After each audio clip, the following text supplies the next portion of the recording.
E aí pessoal, bem-vindos a mais um vídeo explicativo do livro Nosso Lar, do médium Chico Xavier, do Espírito André Luiz. Vamos para o capítulo 5, Recebendo Assistência. É você o tutelado de Clarencio? A pergunta vinha de um jovem de singular e doce expressão. Grande bolsa pendente da mão, como quem conduzia apetrechos de assistência, endereçava-me ele sorriso acolhedor. Ao meu sinal afirmativo, mostrou-se a vontade e maneiras fraternas acentuou. Sou Lísias, seu irmão. Meu diretor, o assistente Henrique de Luna, designou-me para servi-lo enquanto precisar tratamento. É enfermeiro? Indaguei. Sou visitador dos serviços de saúde. Nessa qualidade, não só coopero na enfermagem, como também assinalo necessidades de socorro ou providências que se refiram a enfermos recém-chegados. Lembrando, gente, vamos lá, voltem, quem quiser pegar desde o começo, voltem alguns vídeos atrás. André Luiz desencarnou, estava no umbral, foi resgatado e agora ele está num hospital, numa parte do parque hospitalar que tem em Nosso Lar, tá? E agora ele está com o Lísias, né? Que ele perguntou se era enfermeiro, ele falou, não, eu não só faço enfermagem, como também, se necessário, eu trato, eu vou atrás na parte de necessidades de socorro, né? Tomar providências com relação aos doentes. Notando minha surpresa, explicou. Nas minhas condições, há numerosos servidores em Nosso Lar. O amigo ingressou agora na colônia e naturalmente ignora a amplitude dos nossos trabalhos. Para fazer uma ideia, basta lembrar que apenas aqui na seção em que se encontra, existem mais de 1000 doentes espirituais. E note que este é um dos menores edifícios do nosso parque hospitalar. Tudo isso é maravilhoso, exclamei. Gente, para vocês terem uma ideia, assim, Nosso Lar, com certeza, tem milhões de habitantes, né? E isso se tratando de uma colônia espiritual, né? E nesse pequeno edifício, né, ele fala assim, e note que este é um dos menores edifícios do nosso parque hospitalar. E tem 1000 doentes. Se vocês entrarem na playlist do Livros Mensageiros, eu não vou lembrar que capítulo, porque é muito extenso, mas quando André Luiz está visitando, quando ele partiu em missão do Nosso Lar para a Terra, eles pararam num mundo intermediário. No meio do umbral existem vários postos de atendimento. Olha como Deus é maravilhoso. No meio do umbral existem vários postos de atendimento dos espíritos sofredores. Quando existe já quando os espíritos já estão prontos que eu digo é que a espiritualidade julga que já chegou a hora de retirar ele do umbral para começar a ter uma assistência médica, então eles passam primeiro por alguns, né? Não foi o caso de André Luiz. Alguns passam por esses postos de atendimento primeiro para depois ser encaminhado para as colônias espirituais. Em um desses postos de atendimento tinha 400 doentes dormindo em estado de dormência. Então, vocês veem que loucura, né? Loucura no bom sentido, que é o atendimento fraternal nas colônias espirituais. Da mesma maneira que tem muitos espíritos aí que estão bem, existem milhões, né, também que estão muito mal e necessitam do atendimento fraternal, né? Mas vamos voltar aqui para o Nosso Lar. Então, realmente a gente vê que é um prédio pequeno. porque só está absorvendo 1000 espíritos. Então, é um prédio muito pequeno em se considerando o tamanho do parque hospitalar de nosso lar. Tá bom? Adivinhando que minhas observações iam descambar para o elogio espontâneo, Lísias levantou-se da poltrona a que se recolhera e começou a auscultar-me atento, impedindo-me o agradecimento verbal. Auscultar, gente, coloca o estetoscópio e começa, né? A zona dos seus intestinos apresenta lesões sérias com vestígios muito exatos do câncer. A região do fígado revela dilacerações. A dos rins demonstra característicos de esgotamento prematuro. Sorrindo bondoso, acrescentou: sabe o irmão o que isso significa? Sim, repliquei. O médico esclareceu ontem, explicando que devo esses distúrbios a mim mesmo. Lembrando, para vocês, quem está pegando o bonde andando, volte aí no vídeo anterior, né? Do capítulo 4, o médico que atendeu o André Luiz falou que ele tinha um problema de cirrose no fígado, né? Tinha a falência dos rins, e que tinham outros, parece que o coração fraco também, eu não me lembro direito. Tinha então vários sintomas, né, de problemas que ele mesmo se causou devido ao consumo excessivo de bebida. Não era problema de coração, era sífilis, gente, agora eu lembrei. Então ele tinha sífilis, problema nos rins, problema no fígado, quer dizer, abusou muito do próprio organismo quando estava encarnado na Terra, né? Reconhecendo o acanhamento da confissão reticenciosa, apressou-se a consolar. Na turma de 80 enfermos a que devo assistência diária, olha lá, gente, uma pessoa vê 80 enfermos, 57 se encontram nas suas condições. E talvez ignore que existem por aqui os mutilados. Já pensou nisso? Sabe que o homem imprevidente que gastou os olhos no mal, aqui comparece de órbitas vazias, que o malfeitor interessado em utilizar o dom da locomoção fácil nos atos criminosos experimenta a desolação da paralisia, quando não é recolhido absolutamente sem pernas, que os pobres obsidiados nas aberrações sexuais costumam chegar em extrema loucura? Então, olha, vocês veem aqui. Ele quer dizer o seguinte: aquele que utilizou os olhos para o mal chegam sem olhos na colônia espiritual, com o perispírito totalmente abalado, totalmente cego. Então eles têm que passar por um tratamento, evidentemente, gente. O tratamento só cura esse doente? Não. Ele vai ter que ter o arrependimento e a elevação moral e espiritual para estar readquirindo seus olhos, ou qualquer outro órgão que esteja debilitado, gente. A espiritualidade cobra isso da gente, né?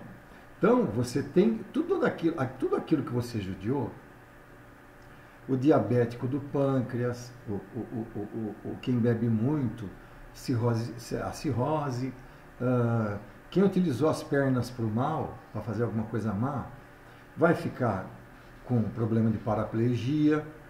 Então, para você se curar disso nas colônias espirituais, não basta só passar pelo tratamento espiritual. Você precisa ter uma elevação moral e espiritual, entrar na faixa de entendimento para que você consiga se curar, viu? E nós vamos ver uns casos aí mais escabrosos ainda que esse, tá? Que os pobres obsidiados nas aberrações sexuais costumam chegar em extrema loucura. Por que extrema loucura, gente? Não é só o órgão sexual afetado, não. Porque eu explico, no primeiro livro que eu fiz quem também, Crônicas do Despertar, Meu Retorno Além, do Espírito Afonso. Um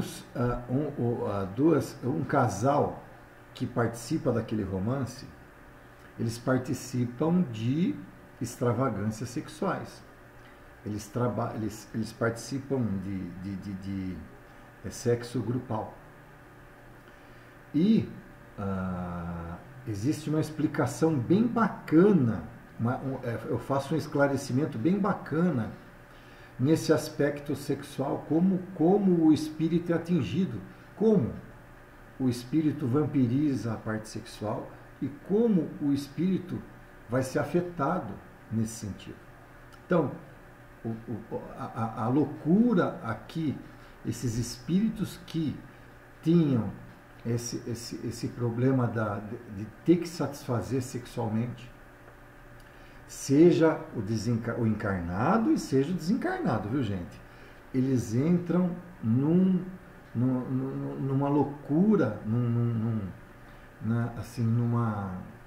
perturbação,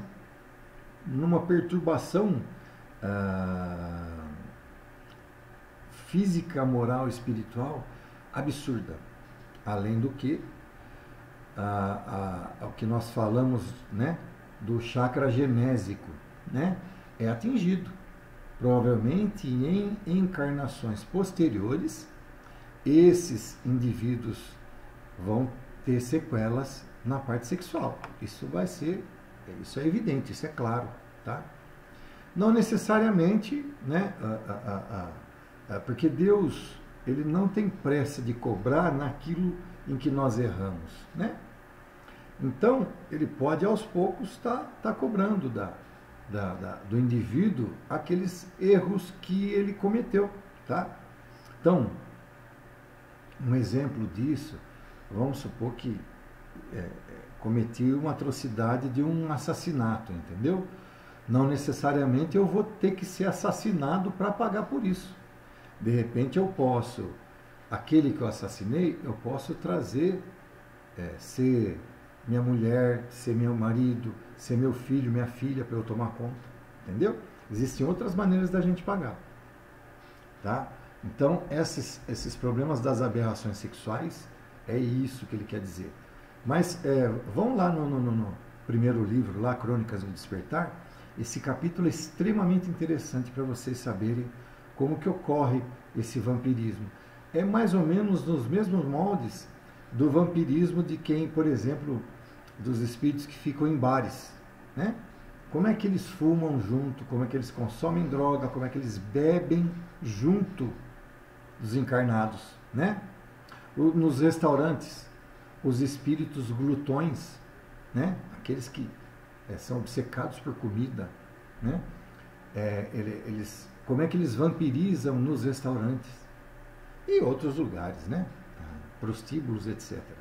Como que é feita essa vampirização, tá bom? Voltando. Identificando-me a perplexidade natural, prosseguiu. Nosso lar não é a estância de espíritos propriamente vitoriosos, se conferirmos ao termo sua razoável acepção. Somos felizes porque temos trabalho, e a alegria habita cada recanto da colônia, porque o Senhor não nos retirou o pão abençoado do serviço. Então, ele deixa bem claro que nosso lar, gente, é o seguinte: quanto mais próximo da terra, porque o nosso lar, segundo na obra de Chico, diz que fica ali perto do Rio de Janeiro, um pouco acima. Então, mas quanto mais perto do planeta, mais parecido com o planeta ele vai ser, tá? Então, é evidente que nosso lar não é um refúgio de espíritos perfeitos, pelo contrário, está muito longe disso. Não é nem de espírito que esteja em regeneração, né? São espíritos que estão saindo do planeta Terra, porque espíritos de regeneração já estão mais evoluídos para estarem no nosso lar. Pode ser até que alguns espíritos que estejam já em um plano de regeneração estejam em cargos cargos superiores hierarquicamente na espiritualidade lá no nosso lar, mas não no mesmo nível de André Luiz. Claramente, André Luiz aí estava longe de ser um espírito de regeneração, tá bom? Aproveitando a pausa mais longa, exclamei sensibilizado: continue, meu amigo, esclareça-me. Sinto-me aliviado e tranquilo. Não será esta região um departamento celestial dos eleitos? Lísias sorriu e explicou: recordemos o antigo ensinamento que se refere a muitos chamados e poucos dos escolhidos na terra. Quer dizer, André Luiz já fazia um julgamento totalmente enganado do nosso lar, né? Pensando que nosso lar é um departamento celestial dos eleitos. Nada disso, pelo contrário. Está muito longe de ser eleito. Tá? Os habitantes do nosso lar estão muito longe de ser os eleitos. Evidente que depende da moral, da sensibilidade de cada um, na parte moral, na parte espiritual. Sempre eu deixo bem claro isso daí. Tudo depende de como nós estamos encarando a nossa encarnação. Tá? Então, muitos chamados, poucos escolhidos. Quer dizer, muita gente é chamada para a reencarnação, mas poucos conseguem sair ilesos. É isso que ele quer dizer, né? Quando ele fala esse termo. E vagueando o olhar no horizonte longínquo, como a fixar experiências de si mesmo do painel das recordações mais íntimas, acentuou: as religiões no planeta convocam as criaturas ao banquete celestial. Em sã consciência, ninguém que se tenha aproximado um dia da noção de Deus pode alegar ignorância nesse particular. Incontável é o número dos chamados, meu amigo, mas onde os que atendem ao chamado? Quer dizer, vamos repetir os ditos de Jesus: quem tem olhos de ver, que vejam. Quem tem ouvidos de ouvir, que ouçam. Então, a palavra está aí.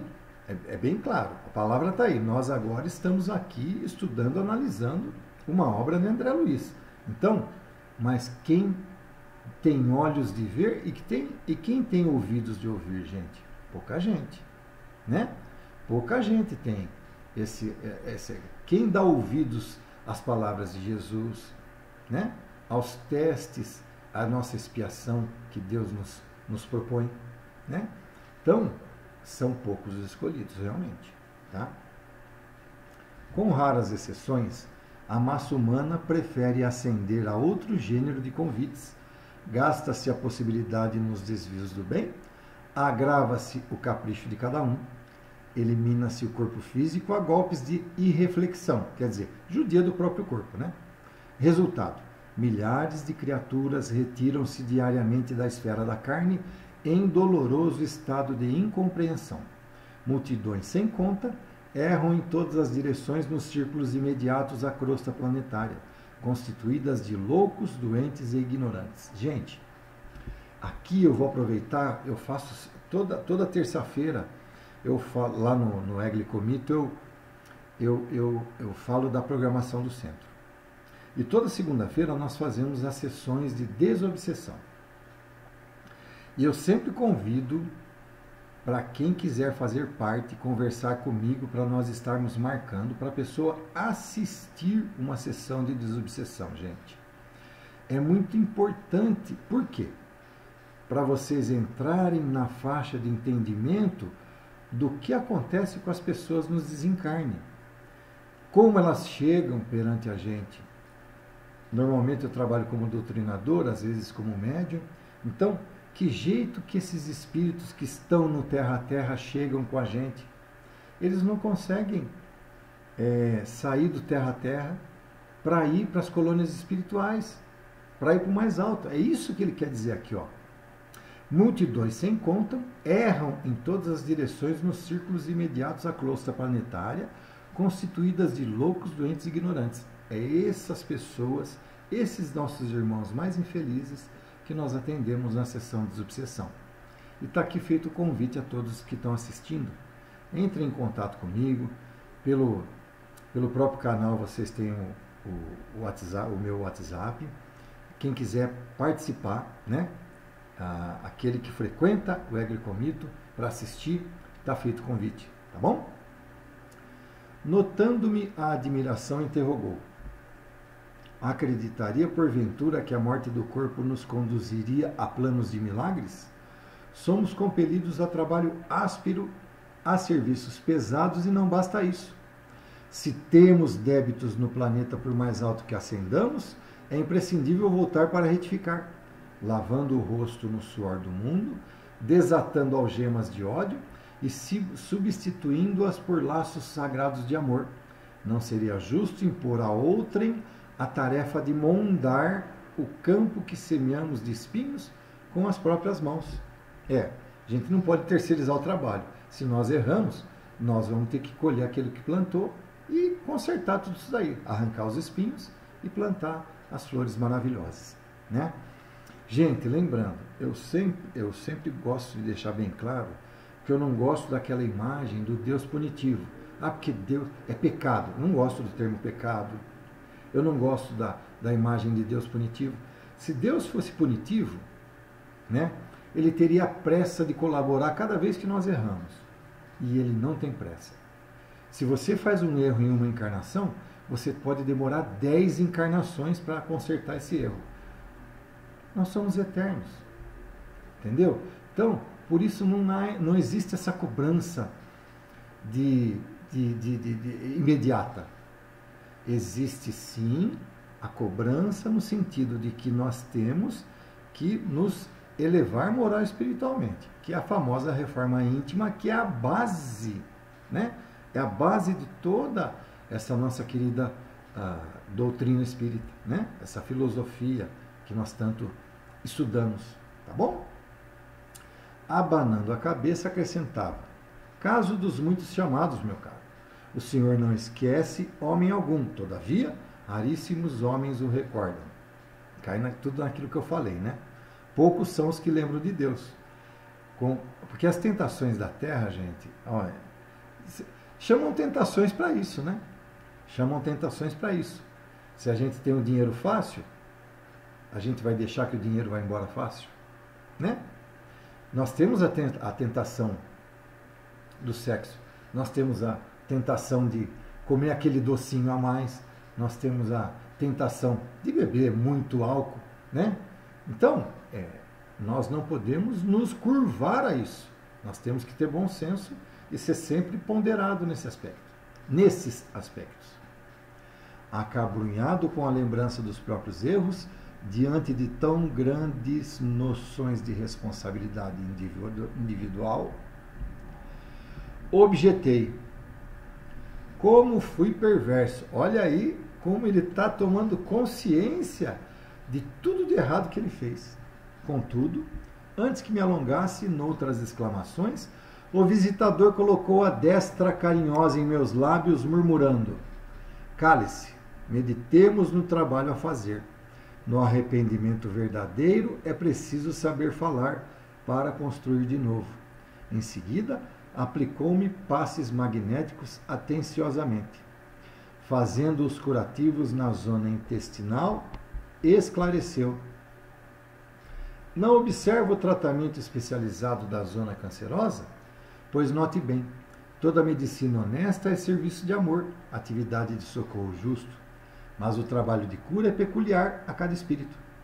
Meu irmão será tratado carinhosamente, sentir-se-á forte como nos tempos mais belos da sua juventude terrena, trabalhará muito e, creio, será um dos melhores colaboradores em nosso lar. Entretanto, a causa dos seus males persistirá em si mesmo, até que se desfaça dos germes de perversão da saúde divina que agregou ao seu corpo sutil pelo descuido moral e pelo desejo de gozar mais que os outros. A carne terrestre, onde abusamos, é também o campo bendito onde conseguimos realizar frutuosos labores de cura radical, quando permanecemos atentos ao dever justo. Bom, gente, o que ele quer dizer? Nosso corpo de carne é a base de tudo, quando nós estamos encarnados, né? Então, como que nós vamos tratar o corpo de carne? Se nós tratarmos bem, a resposta será boa. Por exemplo, gente, os médiums, quando vão dar um passe no dia de trabalho, seja no passe, na tise, no reiki, na harmonização, no jorei, todos os médiuns, os padres que vão abençoar a hóstia, os pastores que lançam as bênçãos aos seus fiéis. Por exemplo, não pode ter uma alimentação pesada, né?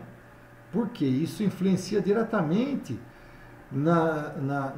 nos passes, nos passes fluídicos que eles têm para passar para a gente que vai receber, né? Você comer muita carne, você comer uma salada com muito vinagre, alguma coisa assim, comidas pesadas, entendeu?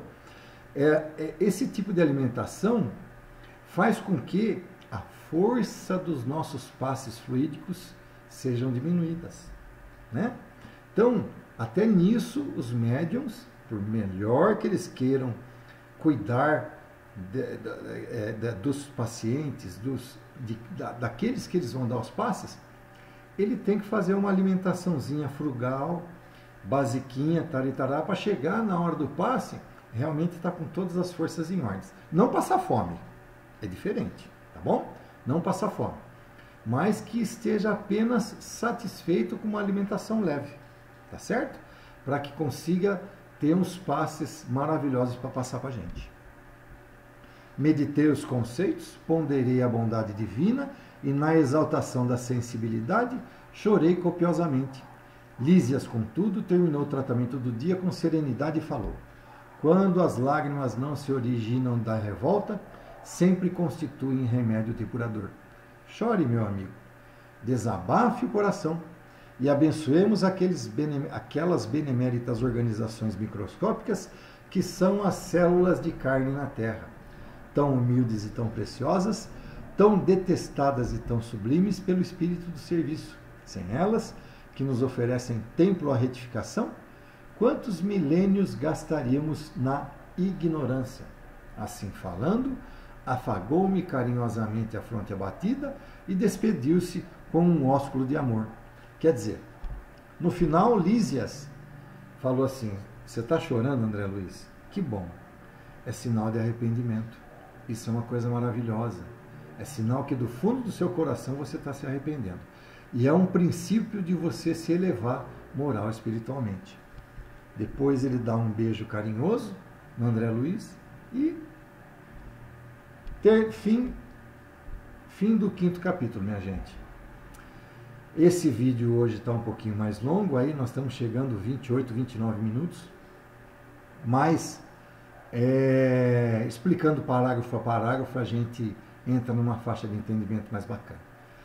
Muito bem, vão lá, gente, curtam, inscrevam-se no canal, compartilhem com seus contatos, quem vocês puderem, porque quanto mais for compartilhado, mais essa nossa querida doutrina vai ficar mais conhecida, né? É isso daí. Agradeço aí a todos, um grande abraço e até o próximo vídeo e próximo capítulo.